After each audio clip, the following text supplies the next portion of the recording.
So I'm Vanessa Sturman, plant-based health coach, and I help people get rid of fatigue, get higher productivity, get a healthy weight, and hopefully that glow with delicious plant-based food. But very importantly, whether you want to be fully plant-based or not. This is about getting more plants into your eating to really, really benefit your health. So sometimes we look at this as, can I be plant-based? Can I not? Is that for other people? I'm just going to talk today about some of the benefits of getting more plants in, why it's essential for your health, and why it's something you can do right now. We do have an epidemic of heart disease, type 2 diabetes, IBS, all of those things. And yes, there's different ages in the room, but I know some of you are quite young as well. And now is a great time to think about your health, not later when it's going wrong. So who would like more energy in this room and to be more productive? There's a few people, some of you don't. Some of you are fine as you are. All right, great. So hopefully you'll get a few tips as well from this to have more energy. Okay, we have established today that obviously plant-based or plant-based food is not about eating salad, and I will be plying you with food pictures throughout this anyway, because plant-based people take a lot of pictures of their food, so you just have to humor us and look at the lovely food. This is about having filling, satisfying, balanced food that energizes and fuels you.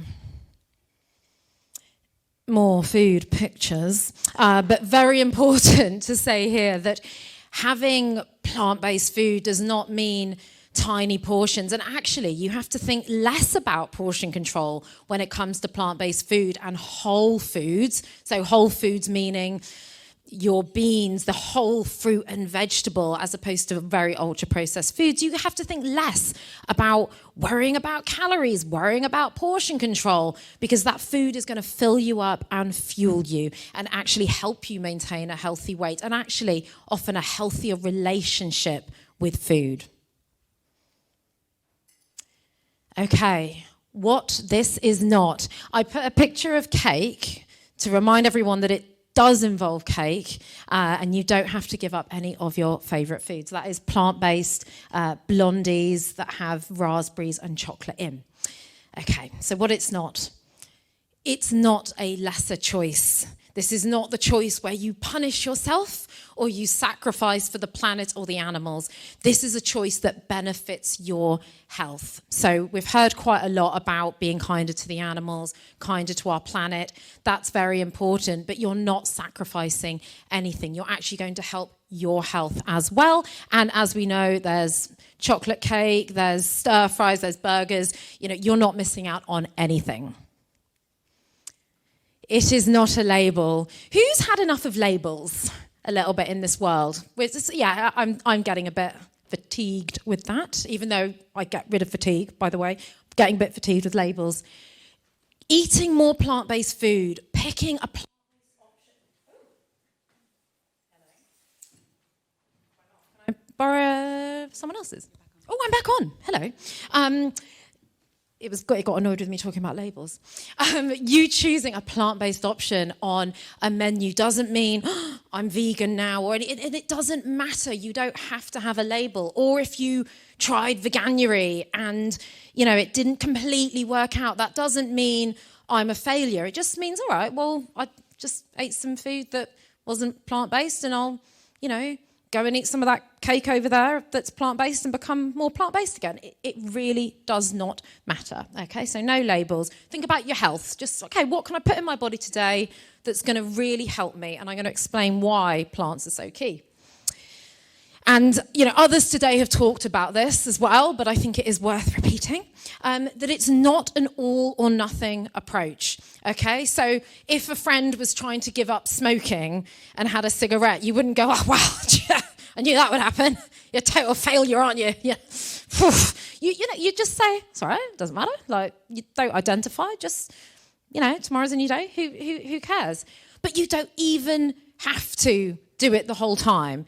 Just think, how can I get more of this food that's really good for me and fuels me, and how can I do that in a way that's helpful and balanced, okay? So not all or nothing, never has to be. Okay. Why listen to me, other than the fact I'm holding a plate of brownies, which makes people listen a bit more maybe. As I said, I do specialise in making sure people optimise their health with this sort of food. And I've been featured on Sky News, BBC and LBC, not just about plant-based food, but about healthy eating. And plant-based and healthy eating can go really brilliantly together. And even if you're already fully plant-based in this room, already vegan, you can optimize your health more. And it's really important we've got some of this knowledge so that if people are struggling, because maybe, and this does happen sometimes when people try to go a bit more plant-based or vegan, if they don't quite know how to balance their plate, or they go a bit hungry, or they, took the chicken out of the stir fry but didn't add in some tofu as well, maybe that hasn't satisfied them well enough. And so actually this information is really important to say, well, how can I have the most satisfying, sustainable for my health, plant-based eating, or incorporate more plants in a way that's truly satisfying? I did co-found a successful recipe website called The Vegan Larder. So I love food, I love flavorful food. And what's great news is that the more flavorful your food, as long as it's natural flavors, like herbs and spices, they're brilliant for your health, they're brilliant for your gut, they're brilliant for nutrients. So the tastier your food, as long as it's mostly whole foods in this case, I'm not talking about Skittles and the colours in Skittles being healthy for you, but having all those flavours and those colours are really brilliant for you. I did study here as well, biological anthropology, and worked in well-being in the workplace as well. And I do not have an entourage of chefs around me, unfortunately, but I do live a very busy, highly energised lifestyle, and I've been plant-based for 8 years. I did go to Cambridge. That's me matriculating. That photo that gets taken at like 7 in the morning or something for matriculation in 2005. I loved Cambridge. It was some of the happiest years of my life. But it didn't pass me by how stressful and busy Cambridge can be for students. And I'm sure some of you can relate with that. There's a big workload, and it can get quite stressful. And I know I really would have benefited from knowing more about nutrition, from knowing more about getting more plants into my diet, and why that could have really helped my focus, my mental health. So you're in a brilliant position if you're younger than me, and even if you're older, because you're getting this knowledge now, okay? And you've got more opportunity, more resources for this knowledge now to power you through.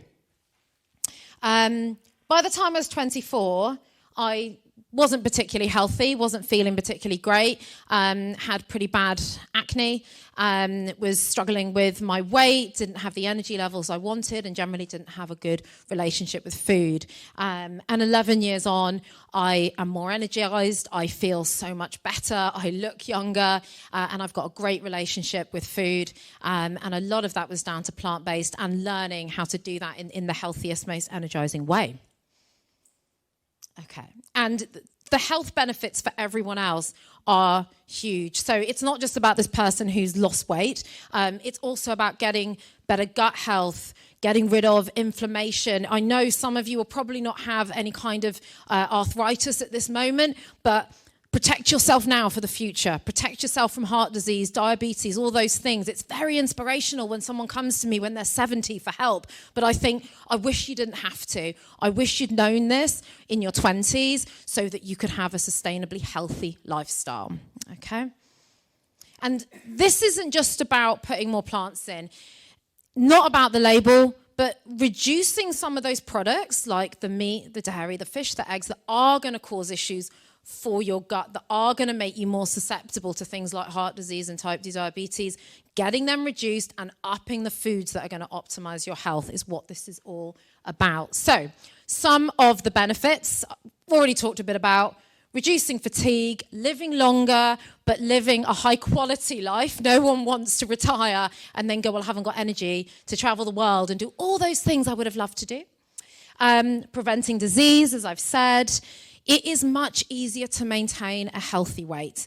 Okay, we do also have an epidemic of obesity. It's harder and harder for people to know how to get the weight they want and be a healthy weight.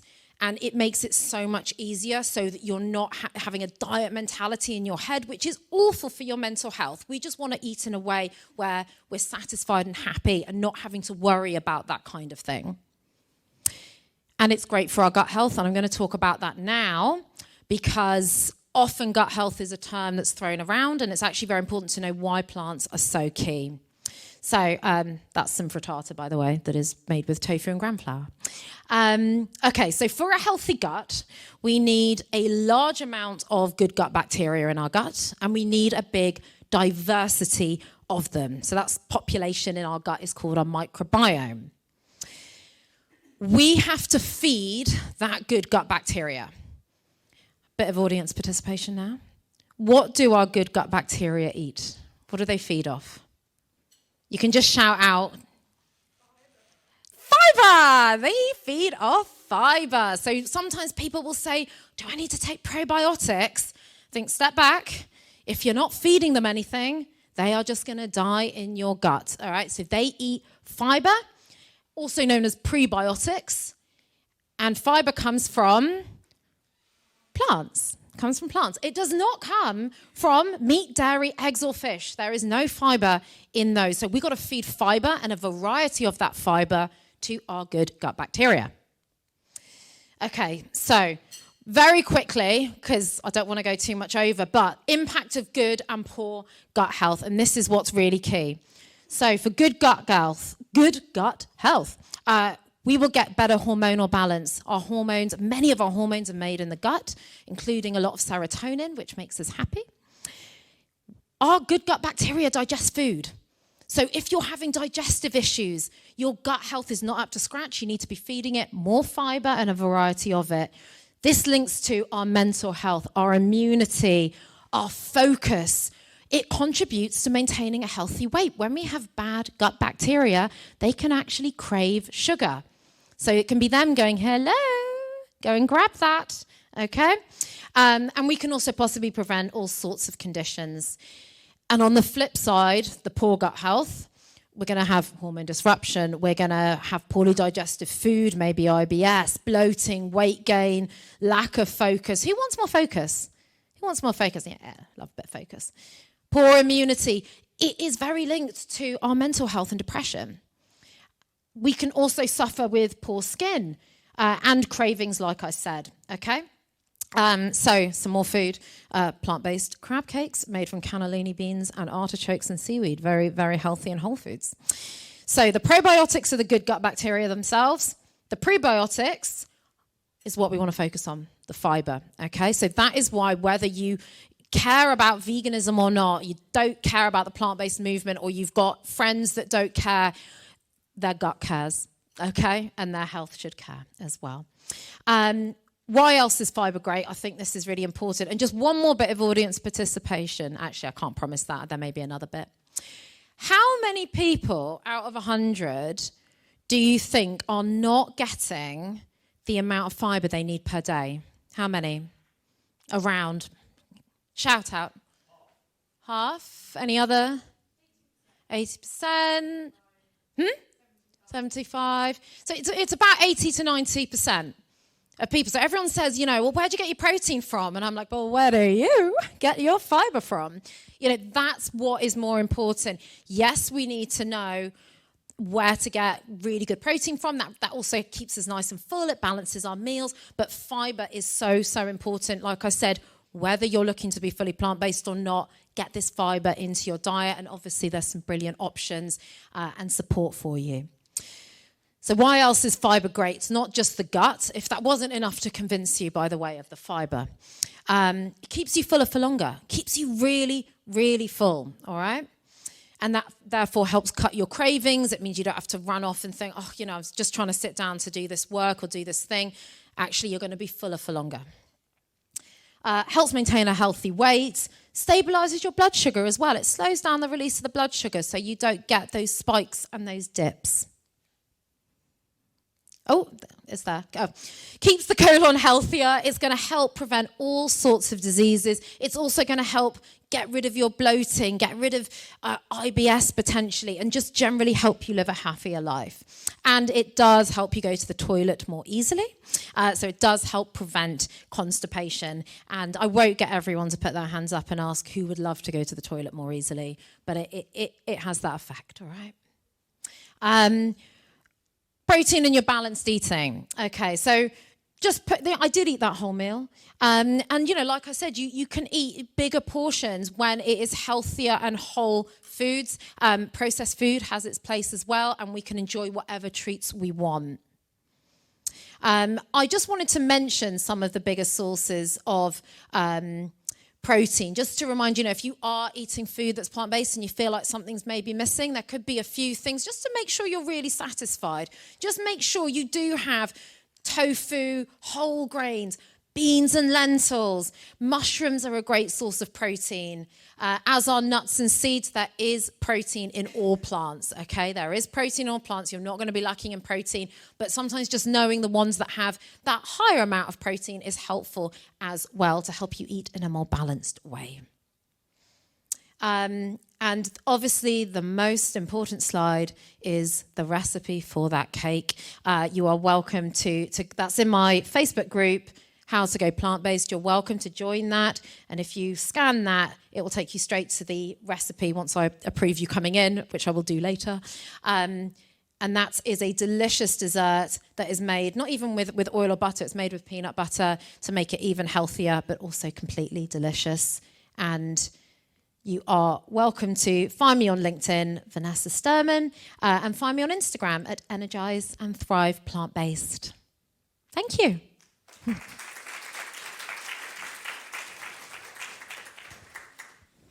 Brilliant. Thank you, Vanessa. And you've neatly foreshadowed what my final question was going to be, which was to ask each of you for each of your favourite plant-based recipes. So we may come back around to that later on. You've got more time to think about it. Very hard to decide. So moving on, I've got a couple of questions for you guys based on some of the things that you've said. And then we've got an opportunity for some Q&A from across the floor. So to start off with, William, right at the end of yours, you raised this really excellent point about how the university, people look up to the university and like to copy it, and if we do it, it gives social license for loads of other stuff to happen. And when we put out the sustainable food policy in 2018, that's something I really, really found was that we suddenly got all this press attention because the university catering service stopped serving beef and lamb. And then suddenly a whole bunch of other institutions were able to do that. And that was really exciting. So there's huge social license that we have. So to build on that slightly, I wanted to ask all three of you, what role do you think students at Cambridge now can have in reducing emissions from food at national or international levels, either whilst they're students or throughout their careers? So I'll just go over that again. So what role do you think students at Cambridge have, you're the future, in reducing emissions from food at a national level or an international level, either now during your time at university or throughout your careers? And then who wants to pick that up first? Clara? I think sometimes what I hear is that, there's so many problems in the world. Why think about food? Why think about animals? Why think about the environment or whatever? But eating is something that we do anyways. It's something we can do in addition, like that we're going to do already. So we can dedicate our careers, our lives to other things while also addressing our emissions from food at the same time, at least on an individual level. And some individuals might want to take that further and become activists or pressure their organizations or workplaces. But I think it's something that that a lot of people can just do already, and it doesn't have to be an additional burden necessarily. And I think it's important to remember that, our ability to make an impact it differs based on, maybe where you're from or where you live or what limitations you have in your personal lives or your socioeconomic status. So, but I think a lot of us sitting in this room and in Cambridge and who go to Cambridge have an outsized impact, and so we should have a larger responsibility as well. So I think everyone has the opportunity to influence. Being an activist doesn't have to mean, obviously if you want to go out on the street and talk about food and the animals, that's fantastic. But there are some people who don't want to do that. But even if it is cooking a plant-based meal for some skeptical friends, even if it's, bringing in those vegan cupcakes for the potluck, that is a form of activism or culinary activism. So do it in whatever way you want to influence others. But I also think, be knowledgeable about it as well. And, obviously I talk about it from the health front.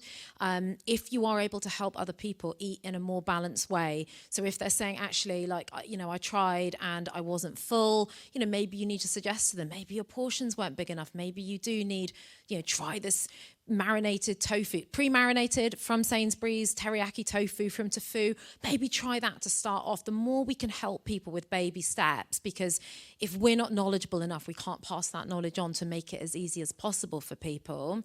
And then as you go through the world, workplaces are, a huge opportunity to influence in those, not just what food is served at the workplace, but for everyone to be influenced to then go home and say, actually, I am going to put chickpeas in my curry instead of chicken tonight. We can all influence in those places as well. So I think the opportunities are endless. And one other quick thing is that, knowing how it's a very international university, and, actually there are many countries doing plant-based way before the UK that is, the staple diet of lentils and vegetables in those countries, but any cuisine can be made plant-based. So I think also just exploring those different cuisines and spreading that knowledge as well, that, culturally no one is left out of this.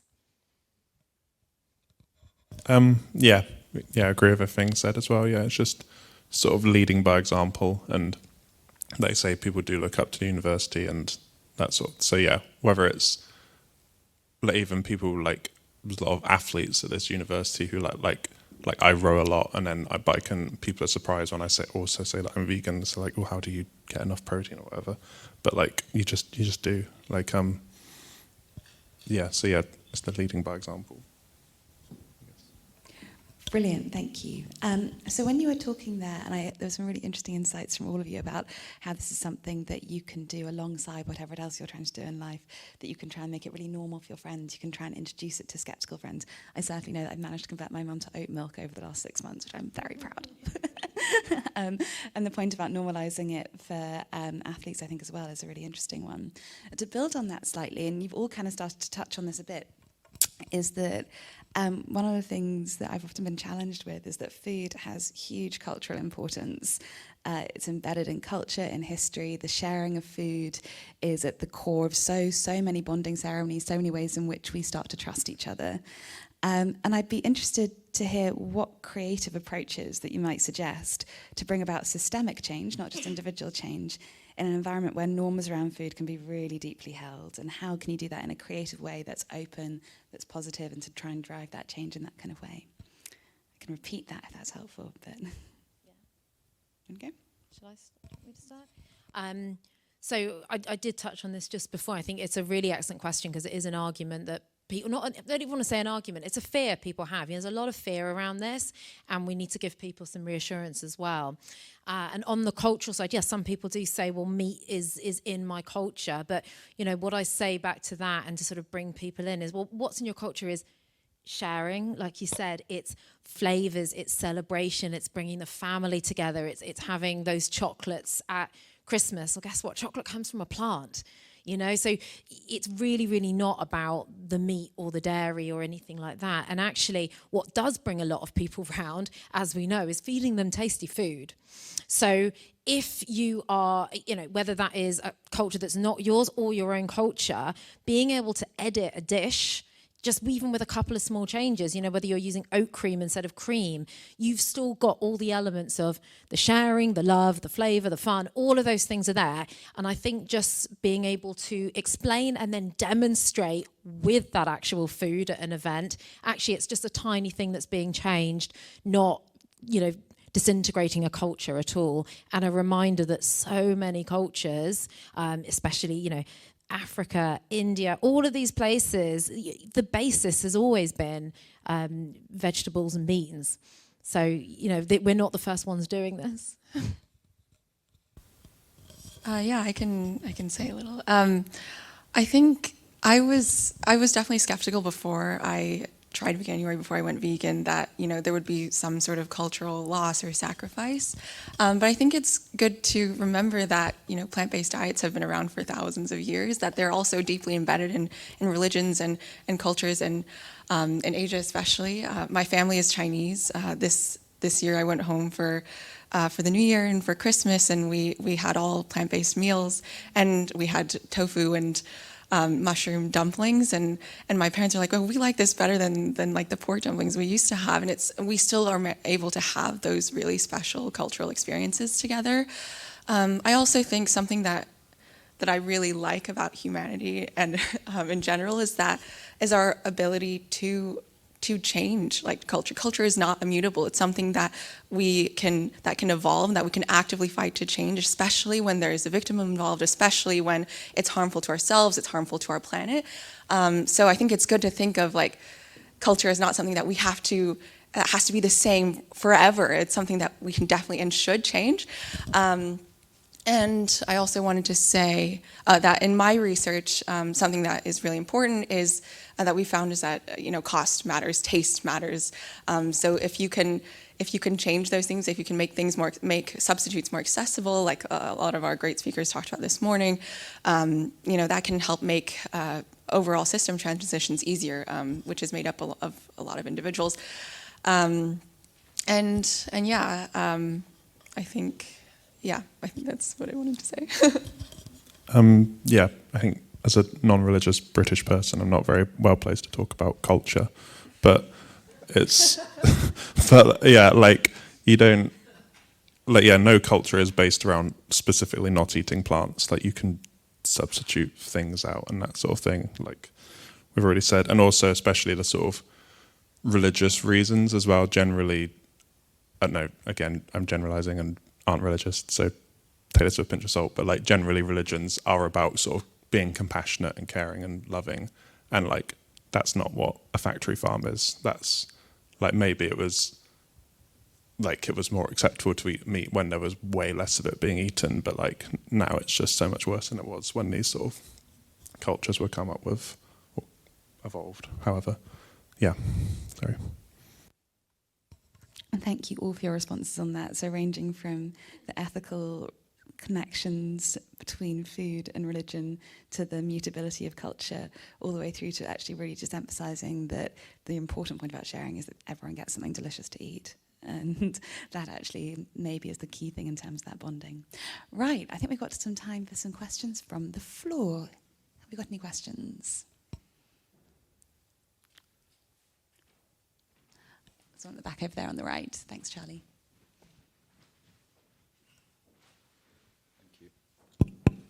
Hello? Oh, great. Hello, I'm Harry. I'm from the Cambridge Institute for Sustainability Leadership. Is it echoing? Sorry. So the British Antarctic Survey have found that since the 1900s, carbon parts per million have risen from about 300 to about 419. And the IPCC suggests that on the current trajectory, we're looking at a 3.3 to 5.7 average rise in global temperature. And I just wondered, will large-scale plant-based diets be possible in a kind of hotter world where, you know, there's extreme weather events and kind of geopolitical issues, but also are plant-based diets possible in the developing world? So those are my questions. Who'd like to take this? I'm very happy to jump in. I could start. Okay. Yeah, so kind of plant-based diets, one of the cases for them is a big part of food security, because you need so much more land to grow crops to feed to animals to then eat the animals than if you just eat the crops directly. And then also, like, it then plays a big part in kind of reducing the likelihood of these extreme events in the future, because you're in some instances you're taking carbon out of the atmosphere, but in general we're just warming the planet less by doing it. So yeah, I saw a thing recently how we may have to like adapt as the world gets warmer. We may have to like change the crops we grow, but even then, as long as it's us eating them and we're not wasting them by feeding them to animals first, then it's still the better thing to do. Yeah, I think, great question, Harry. Also, hi. We met over Teams, I think. I think climate change is going to make animal farming also a lot more difficult as well. So, as William mentioned, I think climate change is actually going to, paradoxically, it's going to put more pressure on the world to eat less meat because we will have fewer resources to go around. There will be more pressure on resources. Food security is already an issue and will be exacerbated by climate change, which makes transitioning to plant-based sustainable food systems even more urgent. To your point about can people in developing countries shift to plant-based diets, I think the overwhelming priority and focus is on people in places like the US, the UK, EU, to change their habits because we eat so much more. Like I think in the US, the average per capita consumption of meat is around 200 pounds. In a developing country, that might be less than 20, less than 10. So the impetus is really on us to change and to act. And I think that will just create more space for us to fundamentally transform the food system. And I think, that's a great question, and it's important not to neglect those areas. Just echo the points about it uses much less land and resources anyway, growing plants. But on the developing world, yes, they obviously consume meat in those countries, but often less and less animal products. And a lot of the cultures might have more of a basis in history in plant foods anyway. So it's a lot easier on that front. But absolutely, the focus is, countries like ourselves in the US who are way over consuming full stop, and where we can really have a massive impact. And I think it's a really good idea to really look at ourselves before we sort of point a finger anywhere else as well. I'm not saying you were implying that, but I think there's an awful lot of work we can do in the developed world that's going to have an absolutely huge impact before we worry too much about some of the other places. Great, thank you. So responses there really talking about the efficiency of land use and that, again, going back to those efficiency arguments we heard earlier, that actually if we're trying to ensure that we have enough food to feed the world and we have limited land on which to do that, that plant-based might be the better way forwards at a global level. Was the main takeaway I was getting from what everyone was saying. Right, do we have any other questions out there?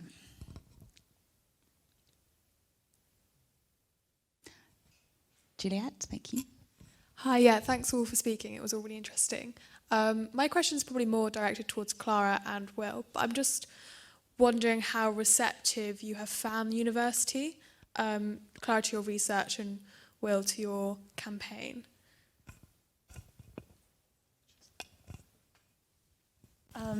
I've worked as part of my research with around 14 to 15 Cambridge colleges.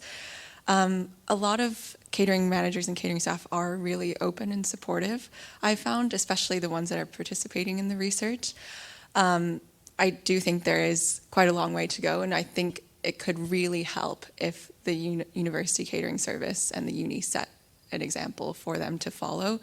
But yeah, lots of interest among the colleges to be more sustainable, and I think a lot of people, especially in catering, are already aware of these issues.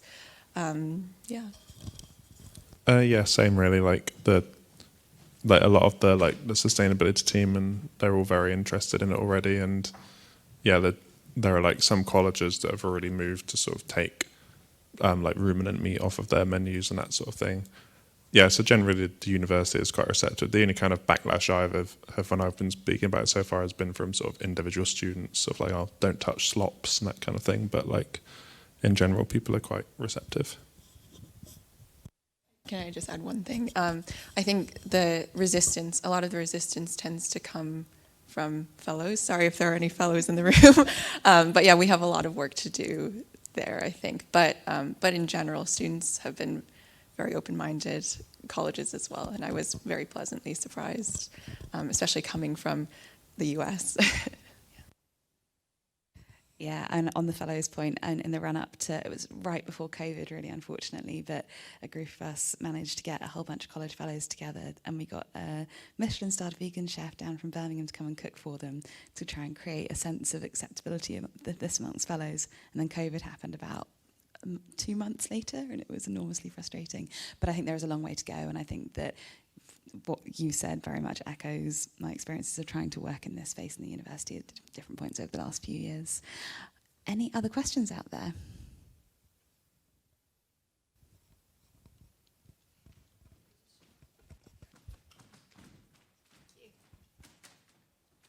Hello, thank you for the really interesting insights. I'm interested around education around cookery. Do you feel that students and younger people know how to cook? Is that a barrier? Obviously, you'd be generalising, I know that, but you guys probably are quite good cooks, I would imagine. But I'm wondering if you have a feel for kind of cookery skills. Can I go with this one? Obviously, I don't work with lots and lots of students, but I can if you're also coming into my Facebook group. There are opportunities, obviously, to come to a cookery class. But I started doing cooking class. That's a part of what I do, because there are a lot of people who don't know how to cook. That is not their fault. We're not taught this in school, unfortunately. And actually, if someone doesn't know how to put together a really brilliant meal, they don't know how to flavour things, they don't know how to create variety in their eating, and we need that variety for a variety of nutrients, the variety of fibre to feed the variety of gut bacteria. You know, actually that is a huge barrier. Or if they think, actually, I'll just buy ultra-processed foods because it's tastier. And I think it is a problem and something that needs to be addressed. And I think, you know, educational institutions, you're educating, you know, there could be more of that extracurricular activities as well. But there are plenty of people who live a lot of their lives not being able to do that. And I think actually we'd all really benefit from more education, you know, from the age of 3, well, the age of whatever, you know, from the time you can throw some dough around as a child, all the way up to the day we die. Yeah, and I definitely found, like in my experience, that when I went vegan is like when I kind of learned to cook. Like, and I don't know if I was a student as well at the time, so like I don't know if that's something other people do, but yeah, I wasn't very good at it before. But then I just sort of, my granddad always says, if you can read, you can cook. And so if you can just look up a recipe, yeah, you can do it. Yeah, I think as students, something that really helps is when cafeterias, where we spend a lot of our time eating, can show us how good plant-based meals taste. I was similar to William. Before I went vegan, I used to eat basically the same 4 things every day. I mean, like tofu is such a big part of Chinese cooking, but I didn't really understand tofu or enjoy it, or I didn't like beans, I didn't like carrots, but now I eat all those things every week. And I think that just knowing what's possible, and yeah, having more education is important, and that can start with catering at universities, which have a big influence on the way the students eat for not just 3 years, but maybe potentially for the rest of their lives. Can I just add one more thing to that as well, just with the education around food that goes with it as well, is education around food prep. You know, it's not obvious to everyone that you can make, you know, 3 times the amount of curry or bake several baked potatoes so you have one for lunch for a couple of days. You know, just building some of that education in, because especially if you're, even though there are many quick ways of eating healthily, and that's, you know, part of what I promote, I will also admit, yes, you do have to get in your kitchen, and, you know, it can be overwhelming for people to chop up these veggies if they feel like they're doing it all the time. If you do it in bulk, actually it's a lot quicker. But again, we're not taught this in school, and it's not obvious, and so I think we do need to support people as well. It massively saves money. Knowing how to use your freezer saves money. You know, invest in some nice Tupperware for your freezer. You know, make sure you are freezing half of whatever you make and taking it out another time. You can even freeze brownies if they haven't all been eaten as well. So. I think there's also an additional point that I'm just going to round up on this, which speaks to that education point as well. And I think is especially relevant in the current cost of living crisis that we're experiencing, that if you're able to cook, if you're able to budget, if you're able to batch cook, as well as that being potentially better for the environment, if you're talking about plant-based, it also will enable you to eat healthier food, likely at a lower budget as well. And that is a really key point, and I think a fundamental to part of that education debate too. But yeah, essentially institutions should be ensuring that children are getting the kind of education they need on food, both for climate-related reasons, but also for their own health, and essentially the ability to lead as decent lives they can in a world that is going to be experiencing huge levels of unexpected change over the next who knows how long. Right, I think we're at time. So thank you very much for your attention. Thank you very much to all of our speakers. We have a final round of applause for all the speakers and their contributions. And thank you very much to Amy for moderating that panel. And thank you very much to you guys for coming and listening to all of our panelists today. I hope you've enjoyed yourselves. And if you want any more information about any of our speakers, we will be sending around some slides and the recording after this. Alternatively, if you have any other general questions about sustainability at the university, we've got a mailbox, which is just sustainability@admin.cam.ac.uk. So please send us an email and have a great weekend and the rest of your day. Thank you, everyone.